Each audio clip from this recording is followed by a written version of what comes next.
दोस्तों, पिछले दिनों हमने आपको एक कहानी सुनाई थी जिसमें हमने यह बताया था कि मुंबई पुलिस के साथ हुए धोखे की वजह से एक बार दाऊद इब्राहिम को जीवन दान मिल गया था और वह भारतीय एजेंसी के हाथ से बच निकला था। लेकिन इसी संदर्भ में एक और नया खुलासा हुआ है। ये खुलासा उस समय के मुंबई पुलिस क्राइम ब्रांच की चीफ आईपीएस मीरन चड्ढा बोरवनकर ने की है। दरअसल मुंबई क्राइम ब्रांच की चीफ रह चुकी रिटायर्ड आईपीएस मीरन चड्ढा बोरवनकर की एक नई किताब आई है जिसका नाम है madam commissioner the extra ordinary life of an Indian police chief. इस किताब को पैन मैकमिलन इंडिया ने पब्लिश किया है।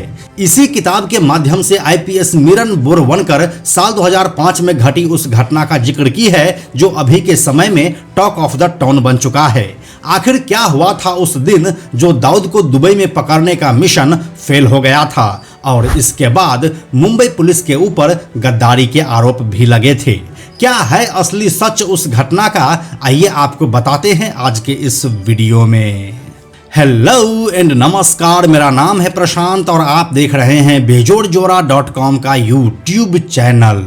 दोस्तों, चलिए आपको सबसे पहले उस घटना के पीछे की कहानी को सुना देते हैं जिससे कि आपको यह पूरा घटनाक्रम बहुत ही आसानी से समझ में आ जाएगा। यह पूरी कहानी शुरू होती है साल 2005 में। भारत की इंटेलिजेंस एजेंसी को खबर मिलती है कि दाऊद इब्राहिम अपनी बेटी महरूख की शादी पाकिस्तानी क्रिकेटर जावेद मियांदाद के बेटे जुनैद मियांदाद से करवा रहा है।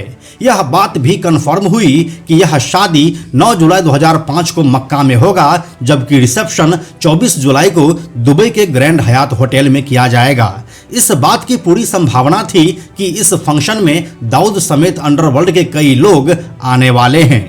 जैसे ही यह पूरा शेड्यूल कंफर्म हुआ वैसे ही भारत की इंटेलिजेंस एजेंसी इसके ऊपर काम करने लगी।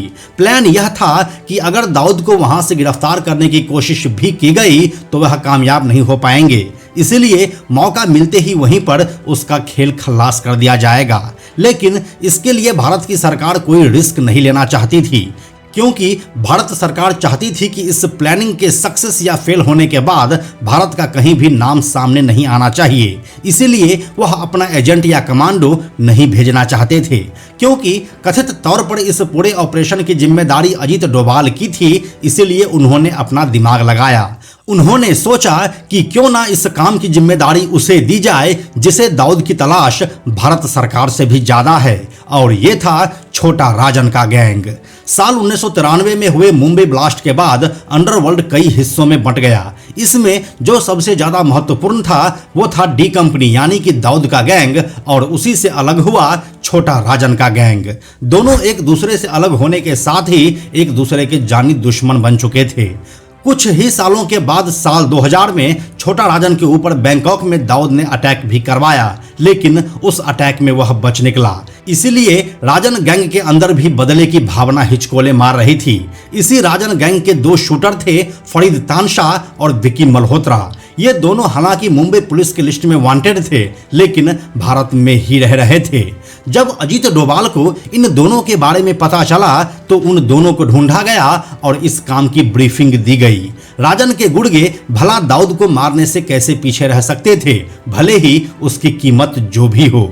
अजीत डोभाल ने जैसा प्लान किया वैसा ही हुआ, और अब विकी मल्होत्रा और फरीद तानशाह दोनों ही इस काम को करने के लिए हंसी खुशी राजी हो गए। जब इन दोनों ने हाँ कर दिया तो इसके बाद शुरू हुआ आगे की प्रोसेसिंग। इन दोनों को ही अजीत डोभाल के नेतृत्व में स्पेशल ट्रेनिंग भी दी गई और वहां पर हालातों से कैसे निपटना है इसके बारे में भी विस्तार से बताया गया। साथ ही इन दोनों को दुबई में भी असिस्ट करने के लिए एक टीम तैयार कर दिया गया। दोनों अब इस काम को अंजाम देने के लिए तैयार बैठे थे और अब इंतजार था उस दिन का जब ये दोनों टूरिस्ट वीजा पर दुबई जाने वाले थे। महीनों से चल रही इस ऑपरेशन की प्लानिंग गिनती के लोगों को ही थी। यहां तक कि डिपार्टमेंट के बड़े ऑफिसरों को भी इसकी जानकारी नहीं थी। लेकिन डिपार्टमेंट में ही कोई गद्दार निकल गया और यह पूरा ऑपरेशन उस समय के मुंबई पुलिस क्राइम ब्रांच के डीसीपी धनंजय कमलाकर तक पहुंच गई। यह पूरा प्लानिंग अपना आखिरी रूप ले रहा था और जिस दिन अजीत डोभाल, विकी मल्होत्रा और फरीद तानशाह को दिल्ली के 5 स्टार ग्रैंड हयात होटल में आखिरी ब्रीफिंग दे रहे थे, तभी मुंबई पुलिस क्राइम ब्रांच के डीसीपी धनंजय कमलाकर दिल्ली पहुंच गए। ऐसा बताया गया कि मुंबई पुलिस की खुफिया ब्रांच से यह सूचना मिली थी कि छोटा राजन गैंग के 2 आदमी दिल्ली में है। एक्चुअली डीसीपी धनंजय कमलाकर को यह भनक लग गई थी कि दिल्ली में दाऊद को लेकर कुछ खिचड़ी पक रही है और शायद उसके खात्मे की तैयारी भी चल रही है, जिसके बाद डीसीपी धनंजय कमलाकर ने दिल्ली पुलिस के एक एसीपी की मदद से विक्की मल्होत्रा और फरीद तानशाह का ठिकाना ढूंढ निकाला और फिर उसने ग्रैंड हयात पहुंचकर विक्की मल्होत्रा और फरीद तानशाह दोनों की गिरफ्तारी का दावा ठोक दिया। ऐसा बताया जा रहा है कि दिल्ली पुलिस के उस एसीपी ने दिल्ली के एक अखबार को भी इस बात की खबर कर दी, जिसके बाद उस अखबार के फोटोग्राफर और पत्रकार भी हयात पहुंच गए। ऐसा कहा जाता है कि एक्चुअली ये सब दाऊद का सिंडिकेट था जो उसके खिलाए नमक का कर्ज अदा कर रहा था। जैसे ही ये सभी लोग उस होटल रूम के अंदर पहुंचे, अजीत डोभाल गुस्से से तिलमिला उठे। मुंबई पुलिस क्राइम ब्रांच के डीसीपी धनंजय कमलाकर नहीं माने और अजीत डोभाल भी उस क्रिटिकल मौके पर ज्यादा कुछ नहीं कर सके, क्योंकि सच में वे दोनों मुंबई पुलिस के लिए वांटेड था। लेकिन ये बात भी सच है कि कोई भी देश अपने खुफिया प्लान को ऐसे ही अंजाम देता है। इस समय तक इस अति गोपनीय योजना का पूरा प्लॉट बिगड़ चुका था। डीसीपी कमलाकर ने विक्की मल्होत्रा और फरीद तानशाह को गिरफ्तार कर लिया और दाऊद को खत्म करने की महीनों से चल रही पूरी योजना पर पानी फिर गया। अब इसी पूरे घटनाक्रम की सफाई किताब मैडम कमिश्नर में मिलती है, जो उस समय के मुंबई क्राइम ब्रांच की चीफ मीरन बोरवनकर ने लिखी है। एक्चुअली उस पूरे घटनाक्रम में मुंबई पुलिस जिसके ऑर्डर को फॉलो कर रही थी वह आईपीएस बोरवनकर ही थी। आईपीएस बोरवनकर के मुताबिक हम आपराधिक फोन इंटरसेप्ट करते रहते हैं और यह वाकया साल 2005 के दौरान हुआ था। उस समय मुंबई में टॉप बिजनेसमैन को अंडरवर्ल्ड से जबरन वसूली के कॉल आ रहे थे और माहौल बिल्कुल भी अच्छा नहीं था। हम कॉल इंटरसेप्ट कर रहे थे। इस ऑपरेशन को प्रोजेक्ट एक्स कहा गया था। हमने इस कॉल को भी इंटरसेप्ट किया और हमें विक्की मल्होत्रा का पता चला जब वह किसी से फोन पर बात कर रहा था। वह जिससे बात कर रहा था उसे वह सर कहकर संबोधित कर रहा था। इस सर की आवाज बहुत ही अलग थी, जिसे हमारे डिपार्टमेंट में कोई भी नहीं पहचान सका कि आखिर ये सर हैं कौन।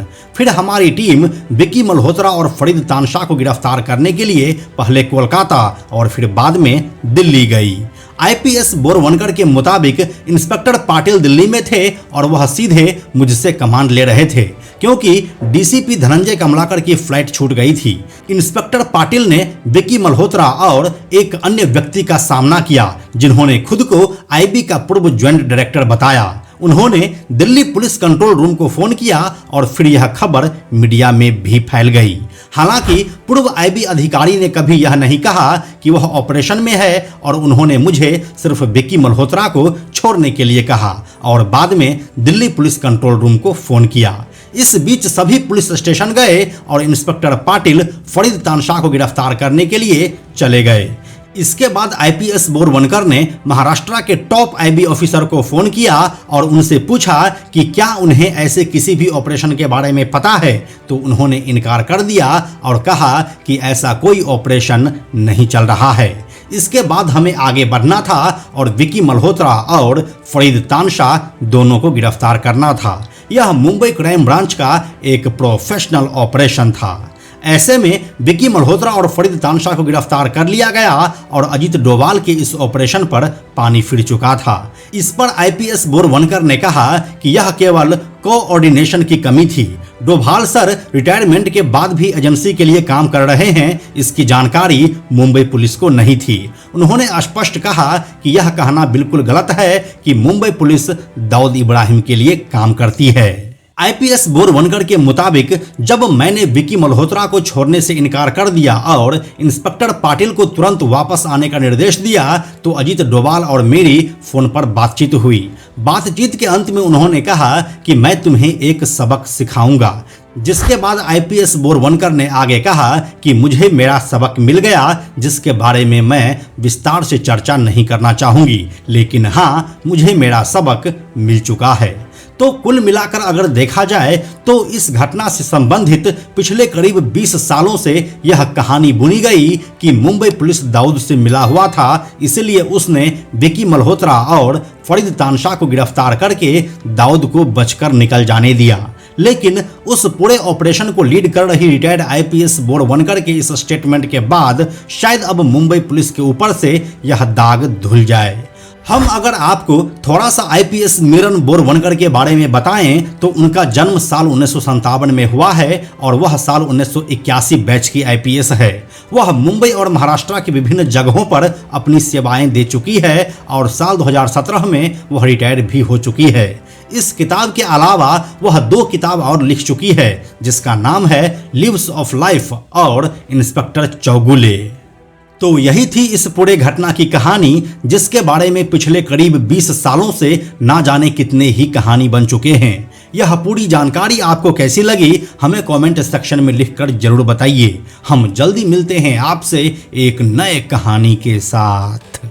अंत में एक और ज़रूरी बात, हमने बेजोड़ जोड़ा का एक टेलीग्राम चैनल भी बनाया है जहां आपको हमारे सारे वीडियोस के लिंक सबसे पहले मिल जाएंगे। इसलिए आप लोग टेलीग्राम पर भी हमसे जुड़ें। टेलीग्राम पर हमसे जुड़ने के लिए सिंपली आप टेलीग्राम ऐप के सर्च में जाकर बेजोड़ जोड़ा लिखिए और चैनल पर जाकर ज्वाइन बटन क्लिक कर दीजिए। आप हमसे जुड़ जाएंगे।